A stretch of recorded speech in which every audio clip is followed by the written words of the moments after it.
I absolutely think that's the best call. Here's a live look at radar. We've got some of those heavy downpours in the area. You can see that in the yellows, oranges, and reds on your screen. Lots of blue indicating just that light rain, of course, but if you're headed east towards Raleigh, Chapel Hill, or towards the coastline, you're going to be seeing some of those heavier downpours, or if you're even headed just towards Charlotte, you'll be seeing heavy downpours. And those heavy downpours look like they're making their way to us here over the next couple of hours. So we could be seeing some of that more ponding on roadways. In fact, looks like we're reporting some of that moderately heavy rainfall at this point in the Triad. So as you're headed out on the roads, be careful. Even as we were just seeing blues on the maps, I was seeing some pretty significant ponding on roadways. So now that this rain is getting a little bit more intense, I would assume we're having some issues out there on the roads. You'll also notice that we don't have a lot of breaks in this rain here. It's been pretty consistent here until we head towards the foothills and the mountains.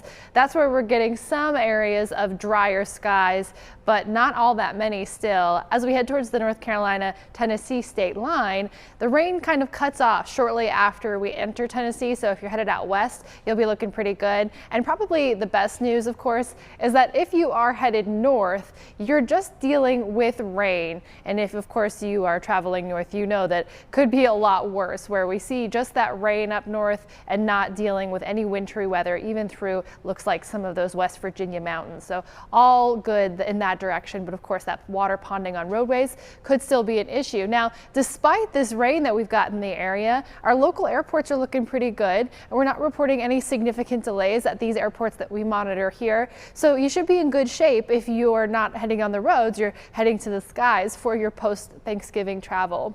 48 degrees right now in Winston-Salem, 50 in Greensboro, 49 in Burlington, 52 in Asheboro. It's a little warmer than it was yesterday morning, of course, with all of that insulation. And this will help us as we head into the later part of the day. We'll end up with some sun. We'll end up with some air coming in from the south. And those things combined with the starting temperatures being a little bit more comfortable will mean that we've got a nice afternoon. Temperatures getting into the upper 60s, heavy rain through the morning, and then some scattered showers in the afternoon. Now, you might be looking at this forecast with sunny skies, mild temperatures, and of course being the weekend after Thanksgiving and thinking maybe you should hang up those Christmas decorations.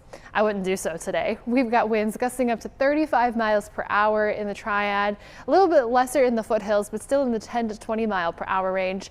And in the mountains, winds gusting up to 35 miles per hour. So maybe decorate the inside of your house today. The outside decorations probably we should wait on a little while longer. Here's a look at our hour-by-hour forecast. We're watching at 7:30 a.m. We still have some of those downpours in the area. As we head towards about the middle part of the morning, you can see we've got more of that yellow, orange, and red on the map rather than blue, indicating that we'll still be seeing some of that heavier rainfall in the area. And that could come with a rumble of thunder as well, although at this point I'm really not expecting severe weather, so that's the good news. As we head through the next couple of hours after that, a couple scattered showers, but that rain largely tapers off by the time we head into the afternoon. Here's a look at your 7-day forecast. Monday and Tuesday, nice and pleasant and calm, other than some breezy winds on Monday. And then Wednesday will be our next day to watch, with a cold front coming through that could bring us some strong, maybe even severe storms and some gusty winds. Still ahead, finding strength in times